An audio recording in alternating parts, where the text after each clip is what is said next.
Distinguished dignitaries, guests, students, friends, colleagues, I really regret that I'm unable to be here with you today in the flesh. But I thought that your efforts at commemorating this very important day were important enough for me to try to be able to be in two places at the same time virtually. The Vice Chancellor has asked me to speak at another event happening in West Berbice at exactly this time, and so the only way I could find to be in two places at the same time was to record this message for you. It is important to commemorate this day as we remember all the women in Guyana and the world who have been killed and who have been maimed for life, and the importance of our efforts in realizing the promise of those girls who are still too young to realize their own potential. Notice I use the word efforts and not fight, because that word in itself is violent in its connotation, and I believe that we must also be sensitive to the use of language and the power of language in framing these problems and the way in which we try to solve them.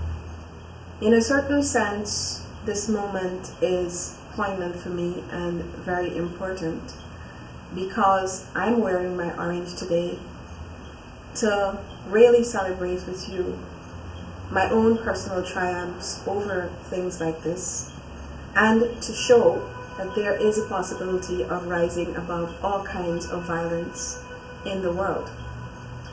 I believe, though, that every day of our lives should really be thought of in the way that we're thinking about violence today.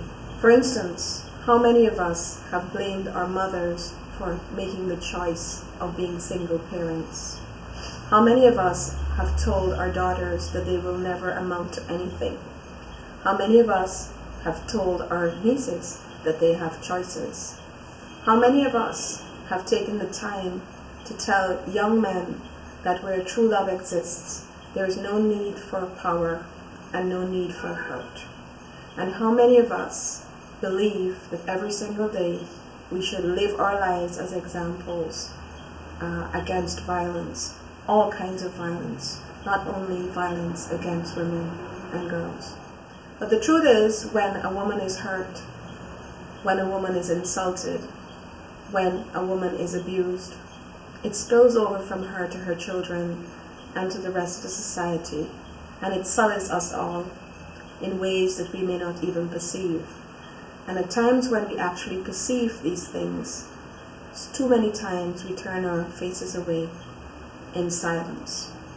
I personally believe that silence is sin, and that every one of us who does not speak up, who enables the bad things to happen, is not absolved in any way when they do happen and they do reach our doorstep.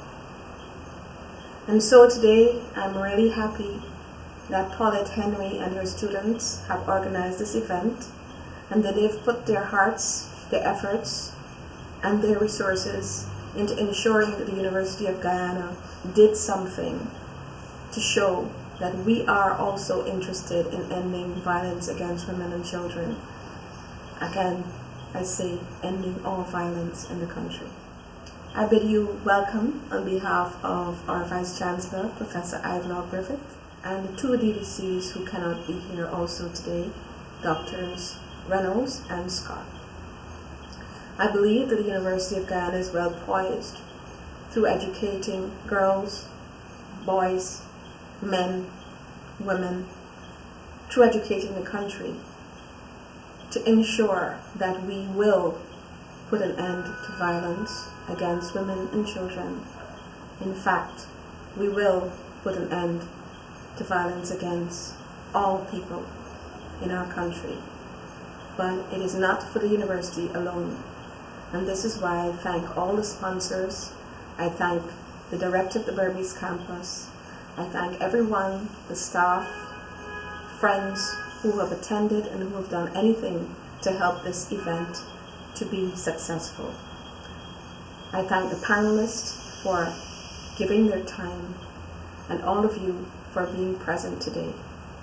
And I thank you for what you will do in the future to ensure that every day is an orange day, every day is a bright day, every day is a day that we can look forward to loving each other, not hurting each other in any way, and to ending violence against women and children and ending violence in our country. I thank you.